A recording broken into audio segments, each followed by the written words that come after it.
সংক্ষিপ্ত আকারে জিলহজ মাসের প্রথম 10 দিনের আমল জানার চেষ্টা করবো ইনশাআল্লাহ। জিলহজ মাসের প্রথম আমল যারা কুরবানি করার নিয়ত করেছেন তাদের প্রথম আমল হলো জিলহজ মাসের চাঁদ ওঠার আগেই চুল দাড়ি নখ এবং শরীরের অবঞ্চিত পশমগুলো কেটে ফেলতে হবে। এক নম্বরে কী করতে হবে? শরীরের অবাঞ্ছিত পশম জিলহজ মাসের চাঁদ ওঠার আগেই কেটে ফেলতে হবে। আজকে জুলকদ মাসের 24 তারিখ। জুলকদ মাসের কত তারিখ? 24 তারিখ। জিলহজ মাসের 1 তারিখ হলো বৃহস্পতিবার। কী বার? বৃহস্পতিবার। তাহলে বৃহস্পতিবারের আগেই মানে বুধবারের দিন সন্ধ্যা হওয়ার আগেই যারা কোরবানি করবেন তাদের চুল দাড়ি নখ এবং শরীরের অবঞ্চিত পশম আমরা পরিষ্কার করবো ইনশাআল্লাহ।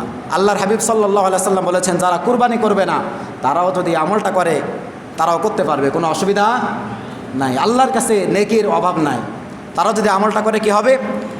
ঈদের পরে, ঈদের নামাজ পড়ার পর, কুরবানি করার পর তারা যদি তাদের শরীরের অবঞ্চিত পশম কেটে ফেলে, যতগুলো শরীরের অবঞ্চিত পশম কাটবে প্রত্যেকটার বিনিময়ে আল্লাহ পাক রব্বুল আলামিন নেকি দান করবে। আমরা সকলে বলি সুবহানাল্লাহ।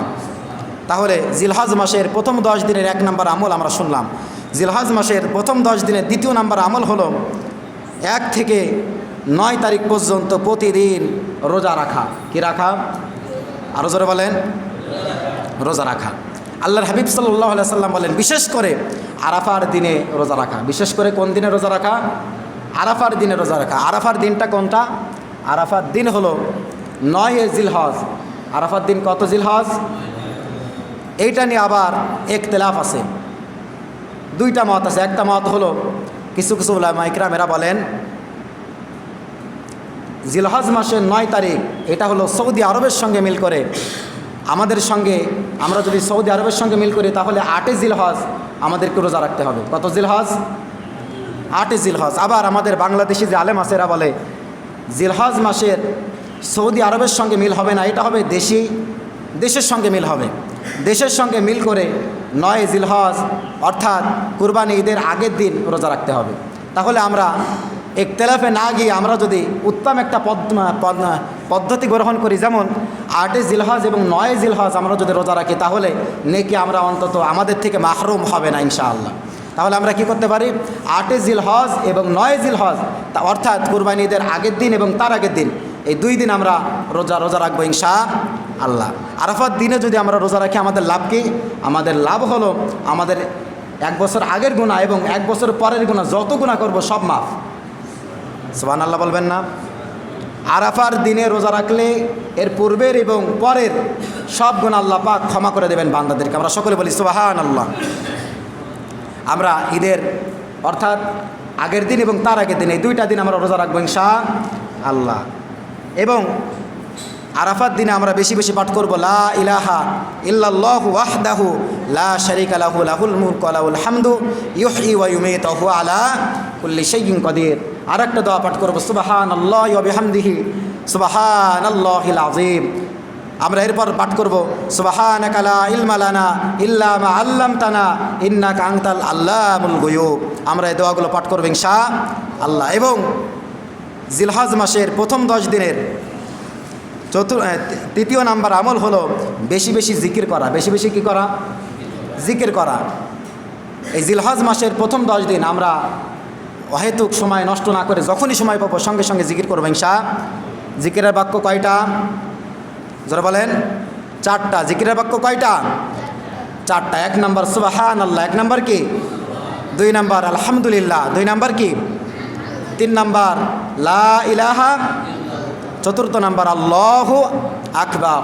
এই 4টা বাক্য দিয়ে আমরা জিকির করবো ইনশাআল্লাহ। জিলহজ মাসের প্রথম 10 দিনের 4 নম্বর আমল হলো বেশি বেশি তাওবা করা। বেশি বেশি কি করা? তাওবা করা। আমরা বেশি বেশি তাওবা করবো, ইস্তেগফার করবো। আস্তাগফিরুল্লাহ আল্লাযী লা ইলাহা ইল্লা হুয়াল হাইয়ুল কাইয়্যুম ওয়া আতুবু ইলাইহি। এরপর আমরা আল্লাহর কাছে কান্নাকাটি করবো ইনশাআল্লাহ।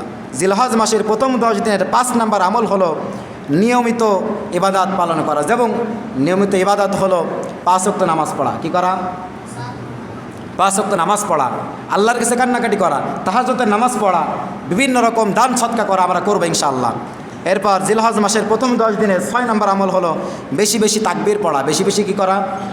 আল্লাহু আকবার, আল্লাহু আকবার, লা ইলাহা ইল্লাল্লাহু, আল্লাহু আকবার, আল্লাহু আকবার, ওয়ালিল্লাহিল হামদ। আল্লাহর হাবিব সাল্লাল্লাহু আলাইহি সাল্লামের সাহাবীরা হযরত আবু বকর, হযরত ওসমান, হযরত আলী, হযরত আবু হুরায়রা এরা কি করতেন? বাজারে চলে যেতেন। বাজারে গিয়ে জোরে জোরে পড়তেন আল্লাহু আকবার, আল্লাহু আকবার, লা ইলাহা ইল্লাল্লাহু, আল্লাহু আকবার, আল্লাহু আকবার, ওয়ালিল্লাহিল হামদ। আমাদের মধ্যে এই আমলটা এখন আর পাওয়া যায় না। আমরা এখন থেকে আমল করার চেষ্টা করব ইনশাআল্লাহ। জিলহজ মাসের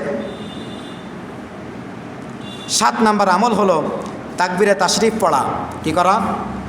তাকবীরে তাশরিফ, আল্লাহু আকবার, আল্লাহু আকবার, লা ইলাহা ইল্লাল্লাহু, আল্লাহু আকবার, আল্লাহু আকবার, ওয়ালিল্লাহিল হামদ। জিলহজ মাসে 23 ওয়াক্ত তাকবীরে তাশরিফ পড়া। কয় ওয়াক্ত? 23 ওয়াক্ত। 9 জিলহজ ফজর থেকে 13 জিলহজ আসর পর্যন্ত এই 23 ওয়াক্ত নামাজের পর একবার তাকবীরে তাশরিফ পাঠ করা পুরুষ এবং মহিলার জন্য ওয়াজিব।